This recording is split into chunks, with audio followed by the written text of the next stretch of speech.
ஓம் சாந்தி. B K. Surajbhai, mount Abu, Rajasthan. Dooj தினத்திற்கான வாழ்த்துக்கள் உங்கள் அனைவருக்கும் உரித்தாகட்டும். ஒவ்வொரு வருடமும் இந்த பண்டிகை வருகின்றது.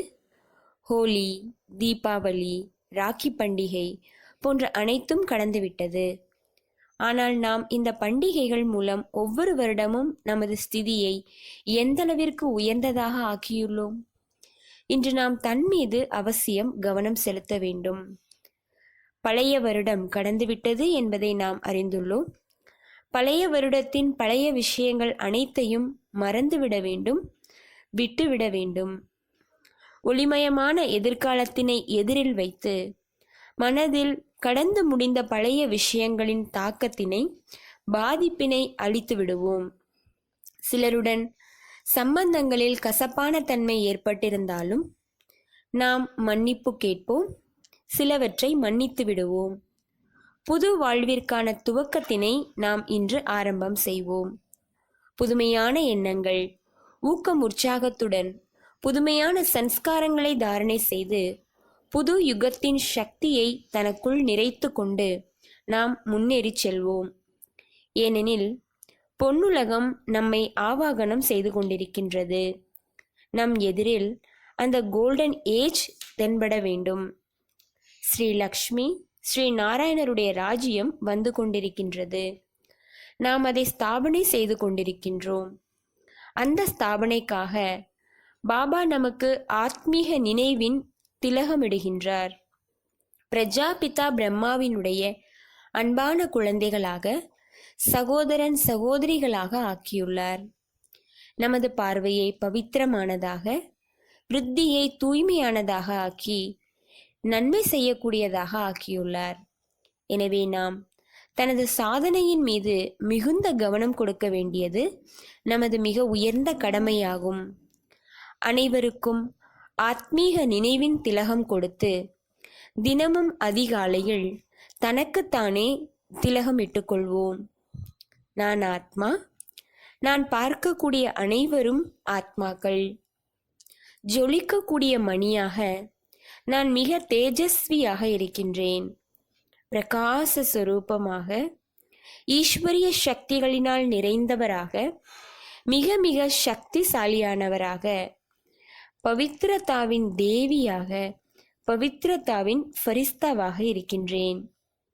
தினமும் அதிகாலையில் தனக்குத்தானே இந்த நினைவுகளை ஏற்படுத்தி கொள்ள வேண்டும். இந்த ஆத்ம நினைவின் திலகம் உண்மையிலேயே நம் அனைவரையும் தூய்மைப்படுத்தக்கூடியது. இதுவே நமது மிக உயர்ந்த சாதனை. ஆனால் இதற்கு சிறிது கால பயிற்சி அவசியம்.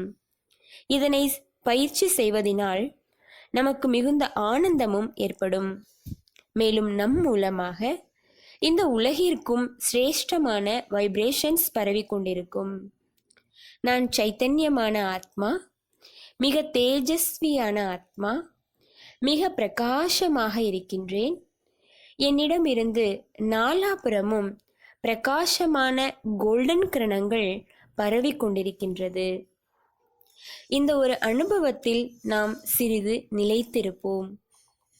எதிரில் யாரை பார்த்தாலும் இவர்களும் ஆத்மாக்கள் என்ற மிக நல்ல பயிற்சி செய்து கொண்டிருப்போம். நாம் மற்றவர்களை ஆத்ம உணர்வில் பார்த்தால் நம் மூலம் வைப்ரேஷன்ஸ் பரவி மற்ற ஆத்மாக்களை சென்றடையும். அனைவருக்கும் நன்மை ஏற்படும்.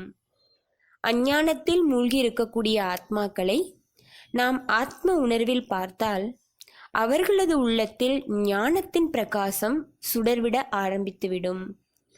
துக்கத்தில் இருக்கும் ஆத்மாக்களை நாம் இந்த உணர்வில் பார்க்கும்போது அவர்களது துக்கம் மறைந்து சுகமானவர்களாக ஆகிவிடுவார்கள். பதீத்த ஆத்மாக்கள் மீது நமது பாவனமான ஆத்மீக திருஷ்டி படும் பொழுது அவர்கள் தூய்மையின் வழியில் முன்னேற்றம் அடைந்து கொண்டிருப்பார்கள். இது நம் அனைவருக்கும் மிகவும் நல்ல நேரம். பையா தூஜ் தினமான இன்று சகோதரிகள் நமக்கு திலகம் இடும் பொழுது இந்த சங்கல்பத்தினை நாம் உறுதியானதாக ஆக்கிக்கொள்வோம், உறுதி எடுத்துக்கொள்வோம். இந்த பயிற்சி இன்று ஒரு நாள் மட்டுமல்ல, தினம் தினம் இந்த பயிற்சி செய்து கொண்டிருப்போம். எனவே இன்றைய நேரம் நமக்கு ஒரு மிக உயர்ந்த வரதானமாக ஆகிவிடும்.